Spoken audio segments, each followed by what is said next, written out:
Videos from the internet that you won't believe. These videos are game changers. Let's just start.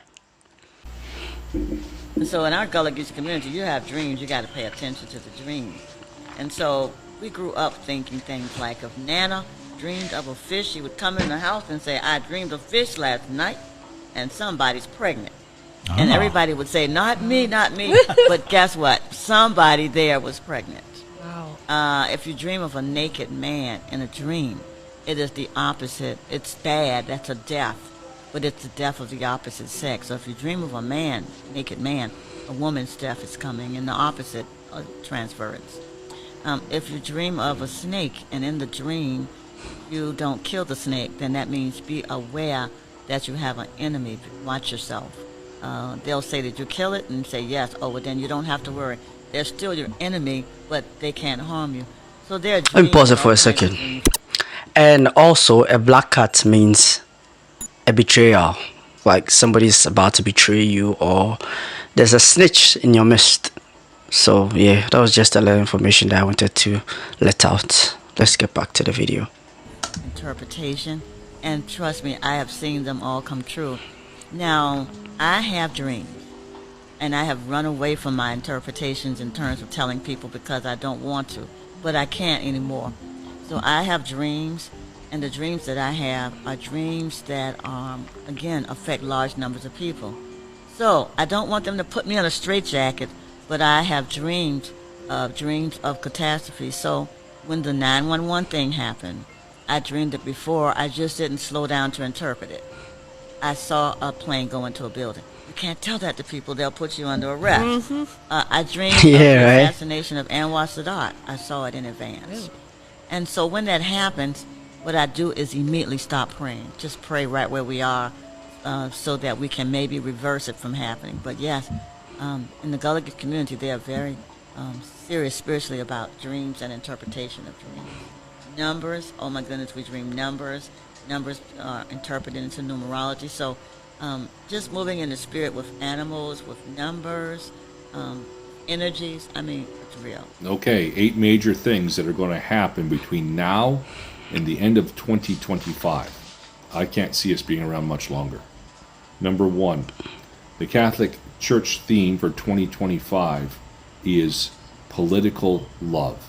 This is the marriage of religion and politics, the revived Roman Empire. This is the Babylon system, and that begins January 1st, 2025. Second thing is the climate promise from the United Nations, using both local and international efforts that world temperatures do not heat up beyond 1.5 degrees Celsius. And they're expecting or desiring the G20 to lead the way on this. The third thing, the Rome Call document. This is a Vatican-sponsored pledge that AI will be used ethically and it'll be overseen by the Roman Catholic Church. By May 7th, 2025, digital ID is a must requirement if you're going to be flying. December 27th, 2024, is going to be Pandemic Preparedness Day. Wonder what's coming up. By early 2025, most realtors in the United States will be using biometric payment systems where they use your hand or your face to pay. Pretty soon they'll be getting rid of the card readers and you will have to use biometrics. Most of you know about the 5 red heifers. The red heifer has to be sacrificed in 2025. If not, they age out. And Israel is expected to reveal their Messiah in 2025. And shortly after the red heifer is sacrificed, the Messiah is revealed, then the peace agreement will be signed. Where did I get this information from? I'll put a picture up right after this, and you can go to that YouTube channel.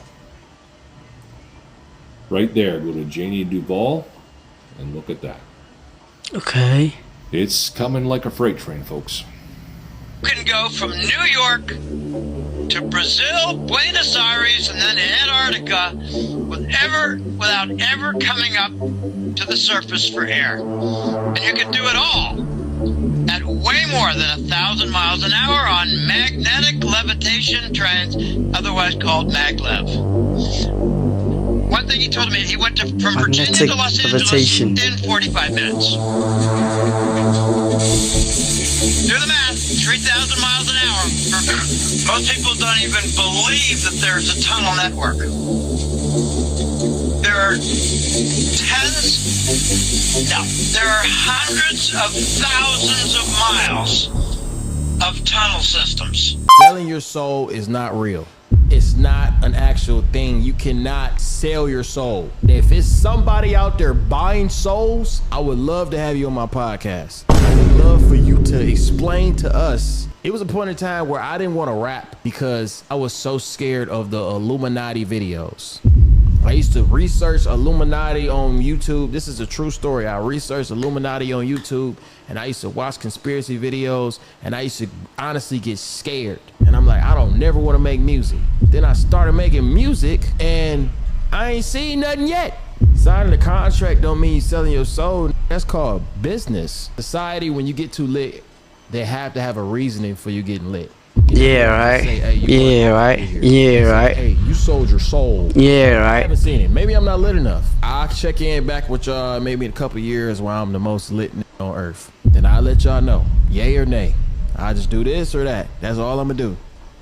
Watch closely. This footage was captured by a photographer traveling in China. In the video, an old man is sitting on the edge of a cliff and suddenly disappears, just like magic. In Chinese Taoist culture, there is a technique called invisibility. It allows the body to become invisible, creating an illusion of disappearance. Since the Qin and Han dynasties in China, people have been pursuing ways to achieve immortality. Among these practitioners, this technique has been passed down. The Book of the Later Han records that in the late Eastern Han dynasty, a method could make parts of the body disappear, and swords would pass through without harm. Invisibility is just a form of escape technique. Therefore, some practitioners believe that invisibility is only a minor skill, not very useful for true cultivation, but merely a way to escape danger. The Book of the Later Han also records a practitioner named Zhang Kai, who would achieve great enlightenment when performing this technique, using weapons to become invisible.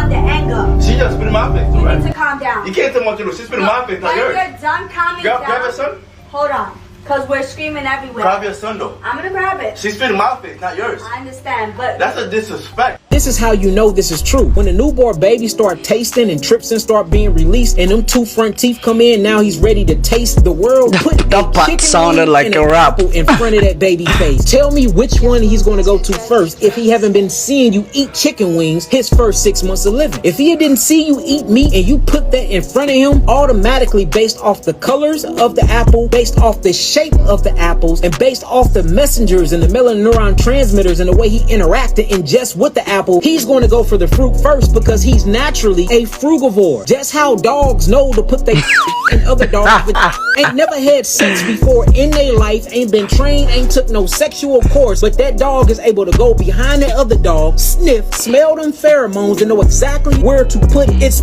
there. Same way as within you. You have these natural capabilities and these natural mechanisms inside of you, but you're so dumbed down and you so in a slumber and put to sleep from all of the sugars and all of the additives and all the preservatives and all of these different types of things that's been sprayed on your food and all of the chemical saturation and all the GMO that you are under a spell. You don't have those unique natural abilities Man, this is and real instincts facts, that God man. gave you no more until you detox and cleanse your body. Guys, stop smoking. Please? Pretty please? You do not want to see the lungs that I just saw. The devil's grass, Christ cabbage, whatever you want to call it. Guys, are Christ killing yourselves, cabbage? man. And I know you're not doing a detox, so don't even try it. Oh, can I vape? What about marijuana? Listen, guys, if it's not oxygen going into your lungs, it's harmful for your lungs. Let me explain.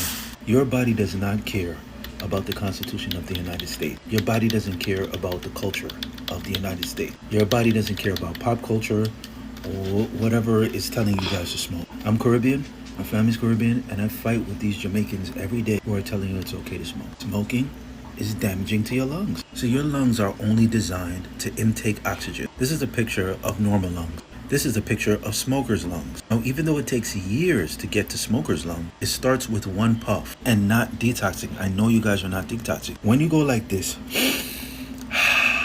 this thing called the alveoli traps the air and Alveoli. inside of your blood. It's called the alveolus exchange. When you smoke, you irritate this and then mucus develops. This is a picture of a pneumonia, but I just wanted to show you what an infected alveoli looks like. You see all of that mucus in there? That is bad. And you want to think of mucus and inflammation as trash in your body. If I take a whole bunch of trash and I just throw it in one place, sooner or later, what's going to happen? The rats are going to come and find it. Viruses and bacteria are going to come and find it. And then it's going to become a safe haven for viruses, for bacteria, for bad things that you do not want in your body. You want to keep your alveoli very, very clean. Now, just not smoking is a detox in and of itself. When you do not smoke, you're giving your body a break and you're allowing your body to self-heal because God designed us amazingly. But you guys are not detoxing.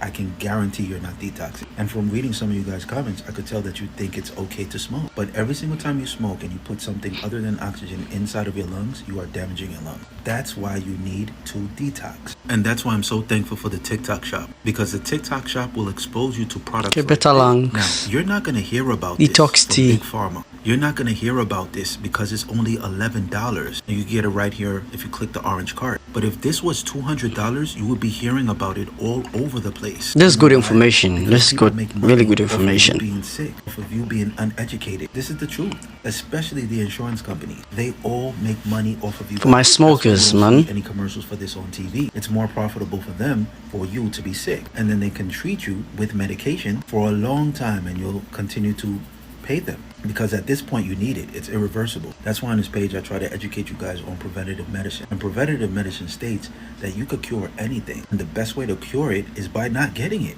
I know it sounds strange. I know it sounds weird. But it's the truth. Prevention is the best cure. And we know from medicine and science and research that 99.9% of the diseases and the ailments that we all encounter all come from lifestyle choices. People choosing to smoke, people choosing to eat fast food, people choosing to eat sugar. So already this video is getting too long. I want you to get this right now. And you know me, I don't like telling people what to do, but you know exactly what to do. My wife has been peeking at me from around corners and behind furniture. It's gone from weird to terrifying. My wife, Lynn, and I have been together for 6 years and married for 11 months. Sorry. That's the scary part. Our entire history together has been very normal, and never once have I noticed any weird behaviors or red flags. Lynn is very kind, intelligent, and thoughtful. She's always been the no-nonsense type of person. Being childish or trying to scare me is not something she'd normally do. She doesn't even like watching horror movies. When we first started dating, she agreed to watch The Shining with me because she knew how much I love horror. She was so scared that she didn't even make it through half of the movie before I had to turn it off. She isn't into anything creepy, and she's never been into pranks. It's just not her cup of tea. And that's fine. But that's what was so strange about this. It's just so unlike her. What? What is so unlike her? What could it be? I should also add that she's never had any mental health issues as far as I'm aware, and that it doesn't run in her family. I know some people are able to hide their mental health problems, but in the 6 years that we've been together, you'd think I would have seen some sort of sign. 2 months ago, I was in the kitchen making myself some coffee before work. I was running a bit late that morning, and I knew I wouldn't be able to make it to Dunkin' Donuts for my usual fix. I took a sip of my coffee as I hurried down the hall toward the front door when I happened to notice Lynn peeking at me from around the corner ahead of me. Psychopath. I can see her eyes and a strand of long, dark hair hanging against the wall. It's giving the grudge. The rest of her body was concealed behind the corner. I nearly spilled my coffee when I saw her, and I beat the shit out of my lips. "Geez, Lynn," I said, wiping a few drops of my coffee from my pants. "You scared the shit out of me." She immediately popped out of view like a little kid that had been caught.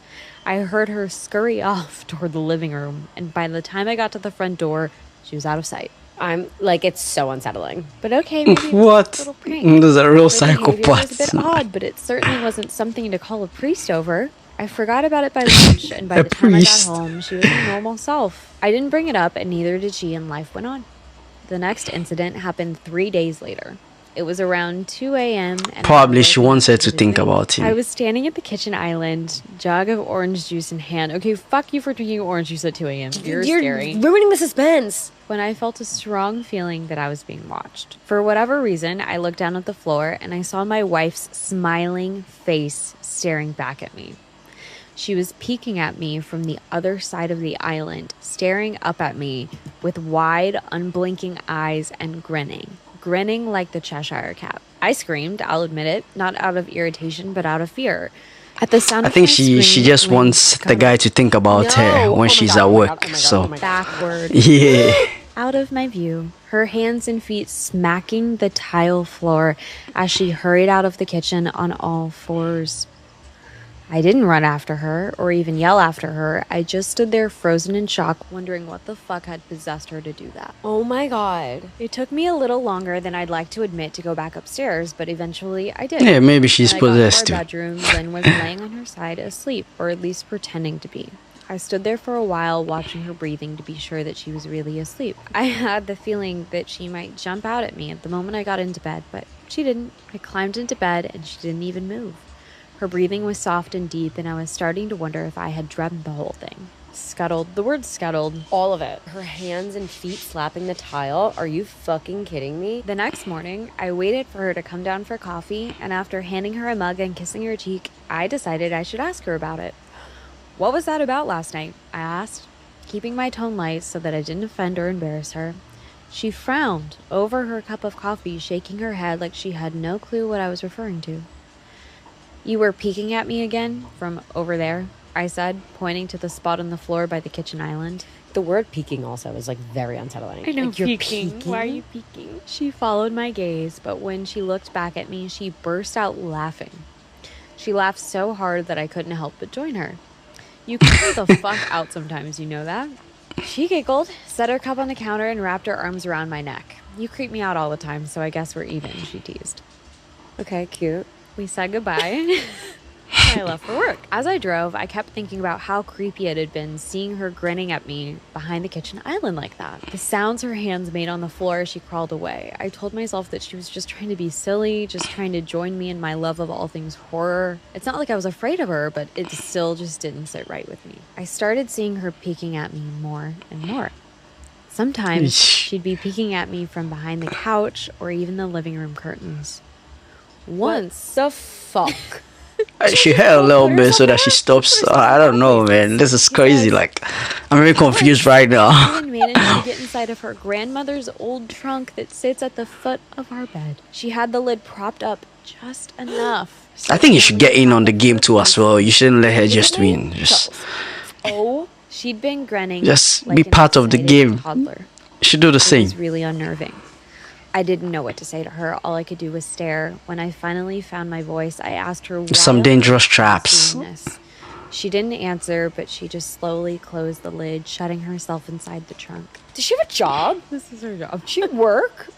She's just like preparing for Halloween Horror Nights auditions. I just walked away feeling disturbed. I didn't understand why she was doing it, but it clearly made her happy. I just hoped that she would tire of the game quickly. Lynn didn't peek at me for the next 2 weeks. I started to think that she was done with her weird prank, and I was becoming relieved.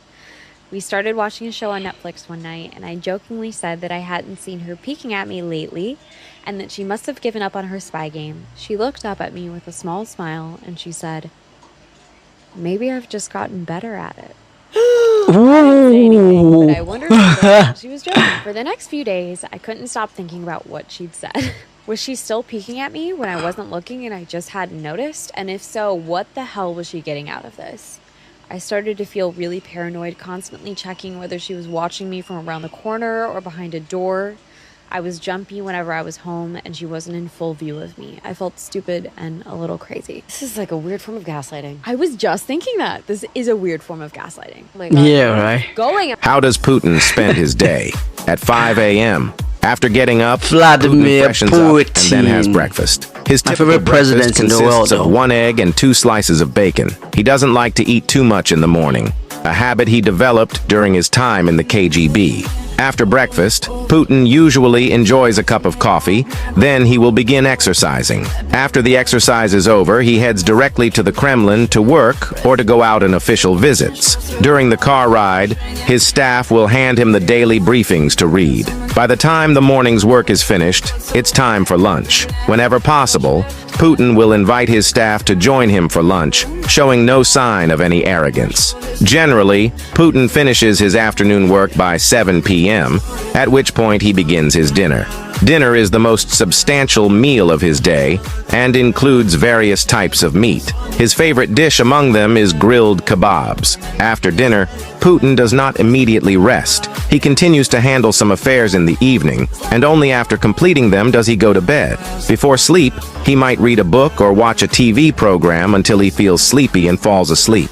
This is the daily life of President Putin. This girl thought she had been bitten by a bug on her lip during sleep, but what doctors discovered next will shock you. Anya, an 20-year-old girl, was living a quiet, normal life with her family. One night, Anya woke up feeling pain in her lip.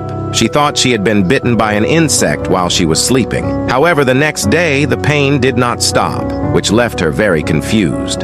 Standing in front of the mirror, Anya was horrified to realize that not only was her lip swollen, but there were also multiple piercings on her face. Worried, she immediately decided to see her doctor. When she arrived at the clinic, the doctor quickly took her to the emergency room for an examination. When the doctor asked her to remove the bandage, he couldn't believe what he was seeing. He told Anya that it wasn't just a bug bite, it was much worse. After a series of tests, the results finally appeared. What the doctors found left everyone shocked. Follow me and comment Anya to know what happened next in part 2. Okay, I want to share this video. Look at this guy grabs a McDonald's burger, tries to give it to this bear. The bear will not eat it. Keep in mind, bears eat dead animals, scat, berries, anything. But their nose is so good that they know that this is straight up toxins. Like what is it? It's not real food. It's all preservatives, chemicals. It's crap. If it won't degrade, it's not food. This guy is doing everything he can, which is kind of crazy that he gets this close to the bear. Obviously, this is probably Russia. But look, it even just gives him the meat patty. The bear's like, nope, not doing it. Won't even eat the meat patty. Spits it out. So that shows you, like, we're eating this when a bear won't even eat it.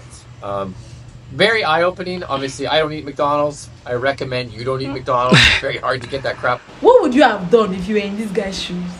I'd been chatting with this babe for over a month. She had been playing hard to get. We set the time for 4 p.m. at this new fancy restaurant in town that serves both local and foreign dishes.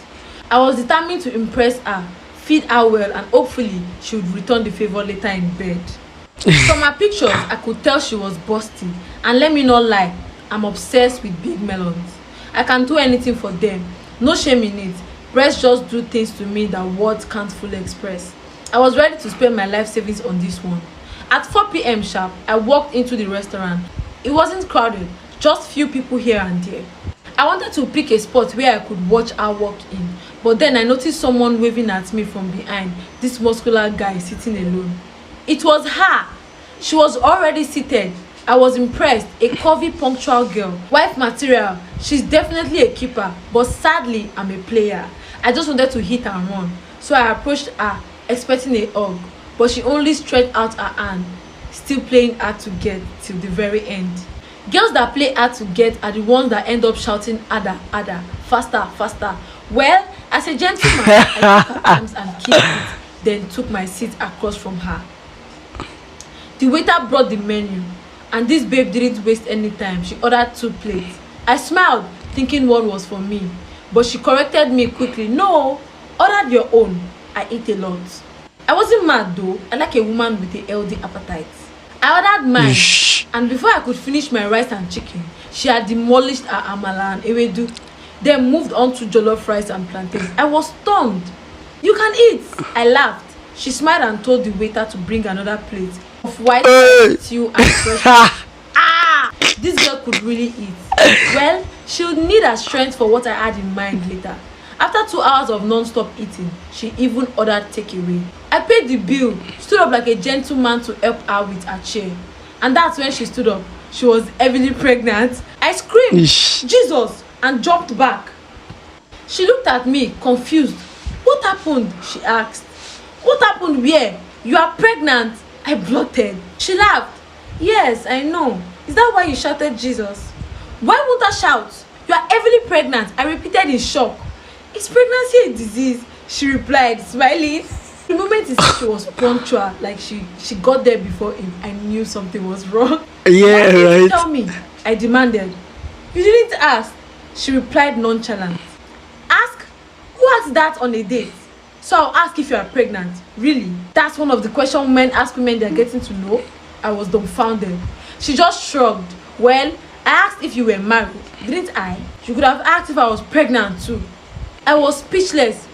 Anyways, I'm exhausted. I and my baby need to get home. I looked at her and the packs of food I paid for. I wanted to drag the food from her hand and run. Then, as she knew, she handed all the takeaway food to the muscular guy sitting nearby. Honey, please order our food. I'm tired. Honey, our food? What's going on here?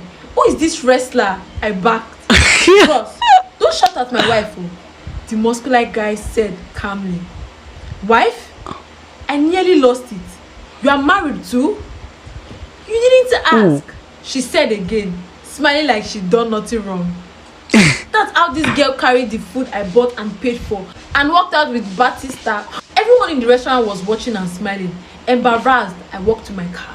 Just as I was about to drive off, she tapped on my window. Won't you drop us at home?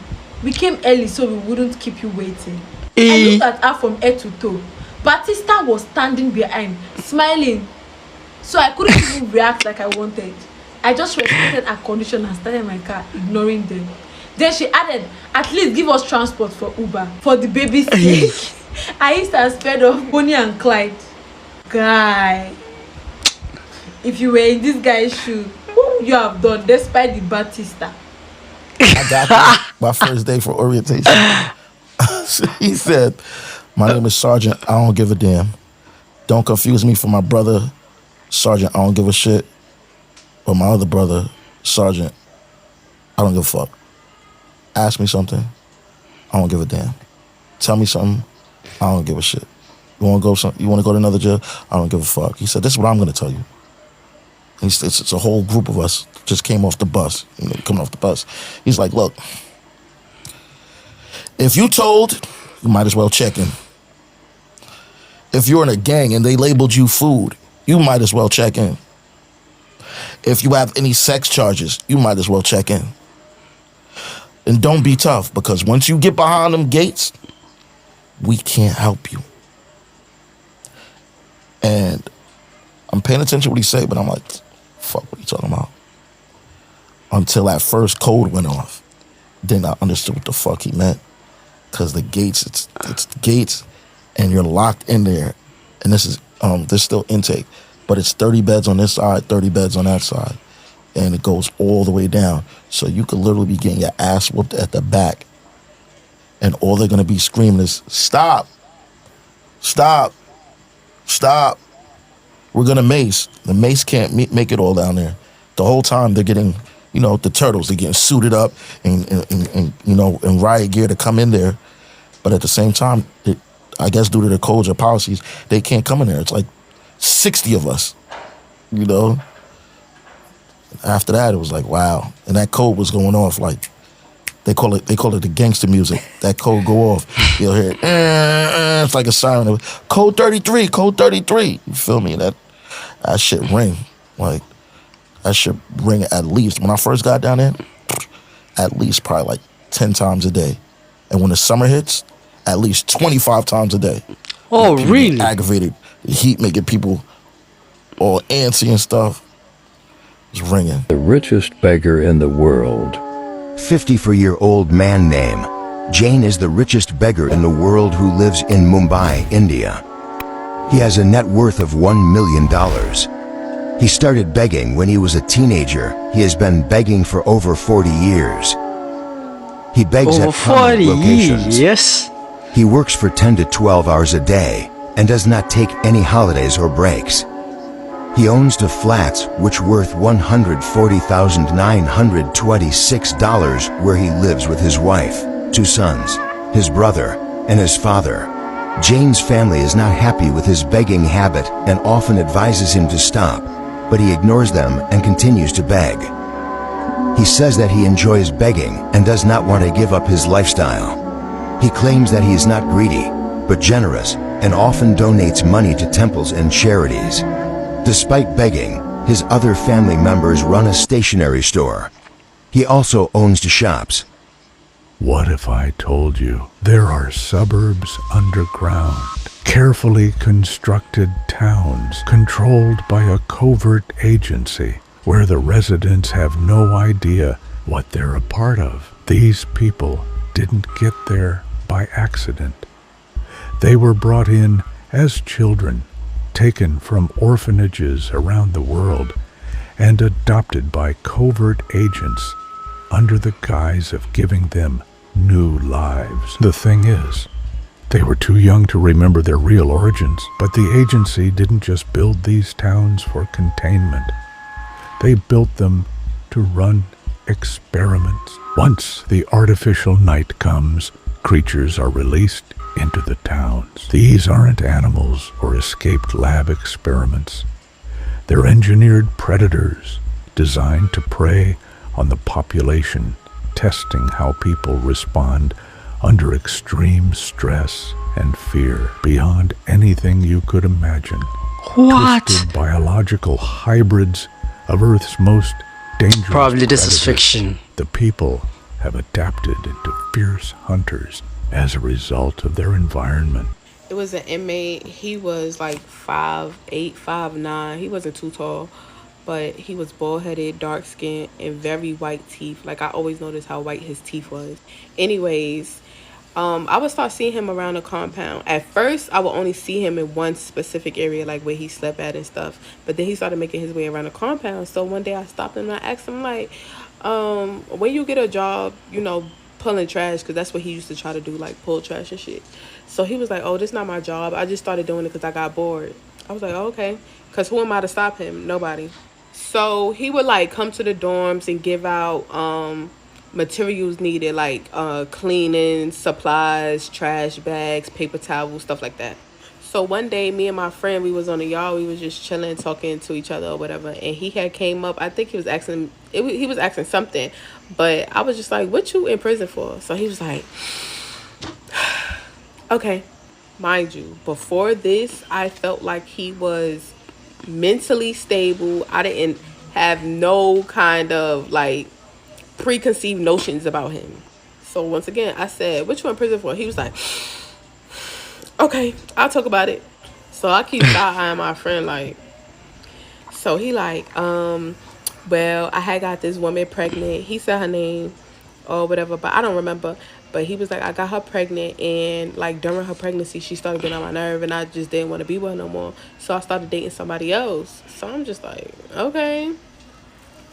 So he was like, and when I started dating somebody else, I never told her about like my pregnant BM. So him and the girlfriend go back to his home. The BM is over there, right? She waiting on him.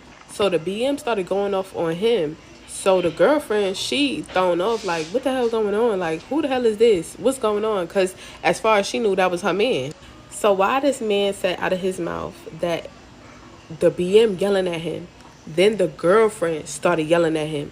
He was like, I told them to shut up, like, but they would not shut up. Like, they kept yelling at him. He was like, I just can't take it. Like, I couldn't take it. He said, so I started stabbing my BM. So I'm looking at my friend. She looking at me. She looked at him. She was like, you killed her? He was like, yeah. And then he was just like, it's like he zoned out, like he was having a vision. He probably was having a flashback. What? And he was like, and I just love the smell of blood. Like, he said, I just started smelling blood. I just could not stop. That's crazy. What? He was like, I couldn't stop stabbing her. Whoa. So, I was like, what? I was like, you fucking lying. He was like, no. He was like, no. He pushed his glass up. He was like, I'm dead ass serious. So now I'm like backing up a little bit, and I'm pulling my friend back like, bitch, you better back up. He's looking like he want a part 2 of that. So she's so fucking nosy. She like, so what you mean you like the smell of her blood? He was like, I don't know what it was. Like, I just like, he was like, I was just so in love with the smell of blood. He was like, I just want to smell it again. And I was just like, whoa. Like I said, I would never know that things like this been on this man's mind. So, a couple days later, right? A lot of crazy people walking around, man. He did it when we was off.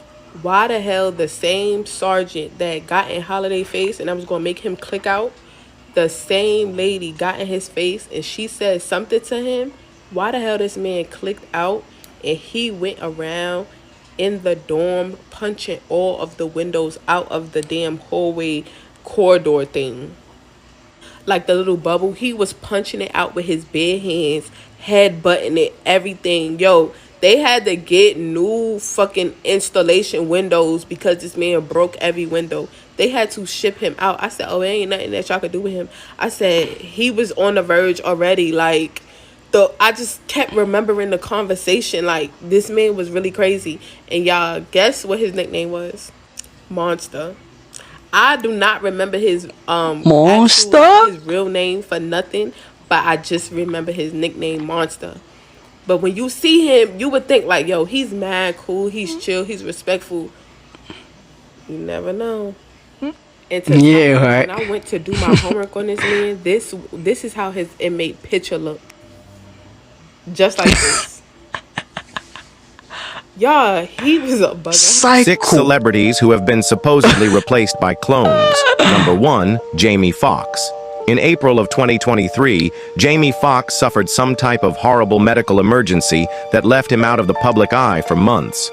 Some people took note of Foxx's gaunt and pale appearance after he recovered, believing not that he was sick, but that he had died and been replaced by a clone. Number 2, Beyoncé.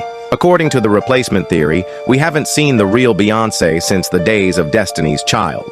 As the outlandish story goes, the real Beyoncé died in 2000, and the executives used her stem cells to make a clone and keep the gravy train rolling. Number 3, Britney Spears. In recent years, fans have obsessively studied her social media presence, believing that her Instagram videos are generated by AI.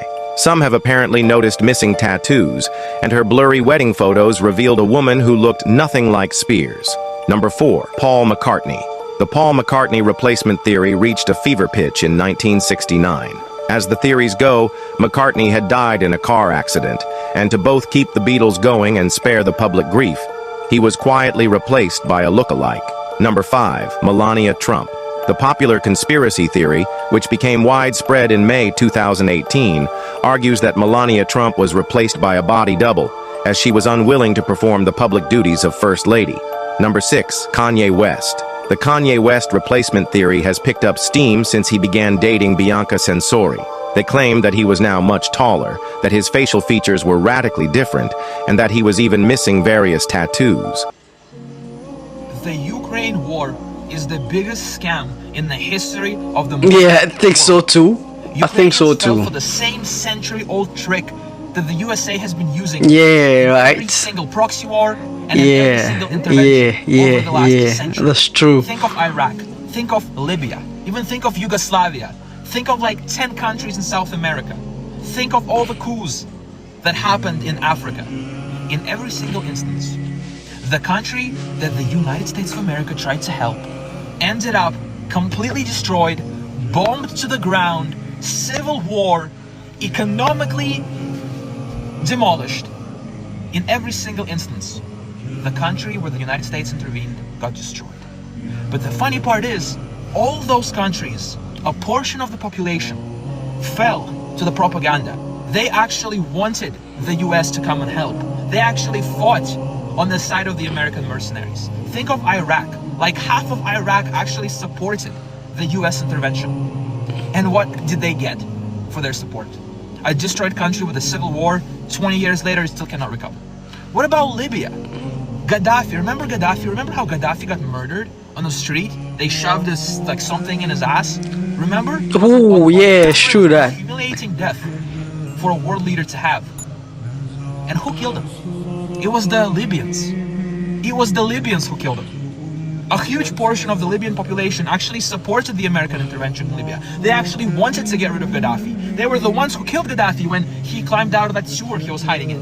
They killed him because they believed in American democracy so much. And what did they get in return? A civil war that is raging to this day, a destroyed country. Libya still has not recovered. Think of even Yugoslavia. Right? There's some real facts, man. Yugoslavia wanted Real facts. closer to the West. They wanted to break up Yugoslavia because they hated Serbia, right? They fell to the propaganda. They supported the. Now this guy knows what he's talking about. What did they get? They got scammed, right? And Yeah, right. The same exact thing. The Ukraine war is gonna be over on the day Trump gets into office. It's pretty much over now. Ukraine has lost a quarter of its territory. Hundreds of thousands of soldiers died. Millions of Ukrainians escaped the country as refugees. Cities got destroyed. The economy of Ukraine will never recover again. But the funny part is that just like in Iraq, just like in Libya, just like in Yugoslavia, a portion of the Ukrainian population, right? And that's actually the majority of Ukraine, believed in the propaganda. They believe they're going to become a part of NATO. They believe they're going to have democracy and I don't even know. They believe in that shit. And what are they left with? Huh? What are you left with, Ukrainians? Your country is destroyed. What are you left with? United States is about to cut off all the funding. You fell for this propaganda, just like the Iraqis, just like the Libyans, just like the Yugoslavians. You fell for the trick. You believed the states would help you. They would make it better. They made it worse. Now your country is destroyed. Quarter of it's missing. Millions of people left. Cities destroyed. Economies in shambles. What did you get, Ukraine? You got nothing. You got scammed by the United States of America. They promised you a candy. They promised you candy. But they gave you shit wrapped up in a nice looking wrapper. And you're like, oh my god, thank you for the fucking candy. It looks so nice. And you open the wrapper and it's shit. And it's shit. You fell. What did Zelensky do? What did he achieve? Nothing. Not only are you not part of NATO, Ukraine, you're not even part of the EU. You're not even part of the EU, let alone NATO. You made zero progress. You got scammed. Ukraine got scammed. Right. So yeah, we've come to the end of the video. These videos were so nice, like it was so engaging, it was so interesting, and it was so horrifying too as well. Like it gave me emotions, like emotional roller coaster. My emotions were all over the place. Like I couldn't, sit still on my chair. Like I was at the edge of my chair, if you guys could see. Yes, and we've come to the end of the video. Don't forget to like, comment, and subscribe, and also share with your friends.